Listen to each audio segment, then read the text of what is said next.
अवधूत चिंतन गुरुदेव दत्त. कालच्या भागात आपण पाहिलं की शुकाचार्यांनी यादव कुळाचा नाश होण्यास काय कारण घडले हे सांगितले.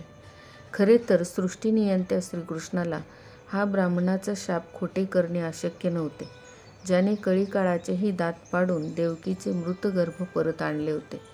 साक्षात ईश्वराचा ईश्वर असणाऱ्या भगवंताला हे अशक्य नव्हतेच मुळी. परंतु विधीचे विधान भगवंतांना आधीच माहिती होते. परीक्षिताचे देखील सामर्थ्य फार मोठे होते. प्रत्यक्ष कलीला त्याने डांबून ठेवलेले होते आणि धर्माचरणाने तो आपले राज्य सांभाळत होता. पण यादव कुळाच्या नाशाची ही कथा ऐकून त्याचे मन हळवे झाले. शुकाचार्यांनी हे मनोमन जाणले की आता परीक्षित श्रीकृष्णाच्या अंताविषयी आपल्याला विचारणार, परंतु परीक्षिताच्या तोंडून शब्द काही फुटेना. त्यावेळेस शुकाचार्यांनी तो विषय जाणीवपूर्वक बदलला आणि परीक्षिताचे लक्ष नारद आणि वसुदेव यांच्या संवादाकडे वळवले. त्यामधून त्यांना परीक्षिताला एवढेच सांगायचे होते की ममत्व किंवा माया ही कशी माणसाला हानिकारक ठरते आणि पुन्हा पुन्हा मरण आणि जन्माच्या चक्रात लोटते हे सांगण्यासाठी शुकाचार्यांनी त्यास वृषभराजाचा ज्येष्ठ पुत्र भरत याची कथा सांगण्यात सुरुवात केली. वृषभराजाच्या 100 पुत्रांपैकी भरताची कथा पुढीलप्रमाणे. राजा भरत हा नारायणाचा परमभक्त होता. त्याने सर्व दिशा जिंकून समुद्र वलयांकित पृथ्वीचे राज्य केले. सर्व भोगविलास त्याच्या पायाशी लोळण घेत होते. राष्ट्र, पत्नी, मुले, मंत्री सगळे काही अनुकूल होते. परंतु नंतर स्वहितासाठी तो हरिभजनाच्या मार्गी लागला. सर्व भोगांचा त्याने त्याग करून तो वानप्रस्थ घेऊन अरण्यामध्ये निघून गेला. दररोज त्याची तपश्चर्या जप तप चालू होते.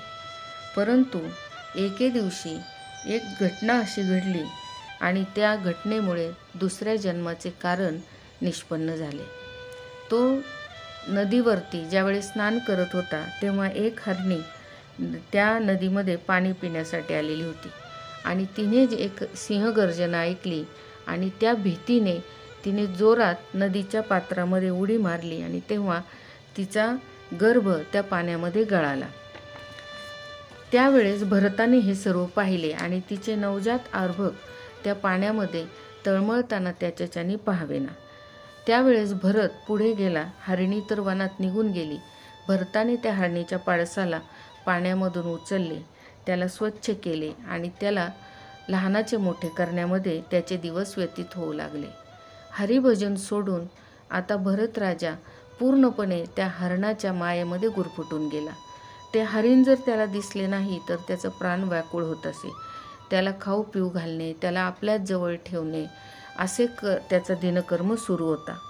ज्या वेळेस भरत राजा जप करायला बसे त्या वेळेस त्या हरणाचा चेहरा त्याच्या डोळ्यासमोर येत असे आणि हरण जरा जरी दिसेनासे झाले तरी तो जप सोडून त्या हरणाला शोधण्यासाठी जात असे. अशा प्रकारे त्या हरणामुळे त्याच्या मनात माया उत्पन्न झाली आणि त्याचे जप तप तीर्थ सर्व काही त्या ठिकाणी दिवसेंदिवस अक्षय पावत चालले होते. शेवटी याचा परिणाम असा झाला की रात्रंदिवस फक्त विष्णूचे स्मरण करण्याऐवजी तो त्या हरणाचे स्मरण करू लागला आणि ज्या वेळेस भरत राजाचा अंतसमय जवळ आला तेव्हा देखील त्याच्या डोळ्यासमोर ते हरिणच होते आणि ते हरिण या भरत राजाच्या पुन्हा जन्माचे कारण ठरले. अशा प्रकारे माया आणि मोहामध्ये गुरफटल्यामुळे भरतासारख्या विष्णुभक्त राजाला पुन्हा जन्म आणि मरणाच्या चक्रात अडकावे लागले. पुन्हा हा भरत राजा हरणाच्या जन्मास आला आणि तो फिरत फिरत एका आश्रमापाशी आला. परंतु त्या ठिकाणी असणाऱ्या ऋषीमुनींना पाहून त्याने तपश्चर्या केली आणि त्या हरणाचा अंत होऊन पुन्हा जो जन्म मिळाला तो जड भरत नावाने प्रसिद्ध झाला. या ठिकाणी शुकाचारांच्या सांगण्याचा हाच फक्त मतितार्थ होता की ममतेजवळ मृत्यू हा ठेवलेलाच असतो. जो निरलस ममता शून्य असतो त्याला जन्म व मरण स्पर्शसुद्धा करत नाही. भरत मोठा तपस्वी असून सुद्धा तेव्हा तेथे काळ कसा शिरला. ममतेने संधी साधून मृत्यूने त्याच्यावर एकदम घाला घातला आणि तो पुन्हा पुनर्जन्माच्या चक्रात अडकला.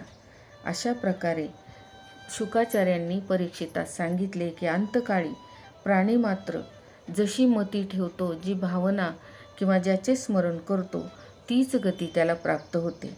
यासाठी कायम मनोमंदिरात भगवान श्रीकृष्णाचा जप करत राहावे, परमेश्वराची आराधना करत राहावी. म्हणजे अंतसमयी परमेश्वर स्मरण केल्याने या जन्ममृत्यूच्या चक्रातून माणसाला नक्कीच मुक्ती मिळेल. या अध्यायामध्ये भरत राजाची कथा शुकाचार्यांनी परीक्षिताला सांगितली.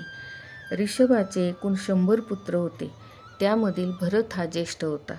आता पुढील अध्यायामध्ये ते सांगणार आहेत ऋषभाच्या उरलेल्या पुत्रांची कथा.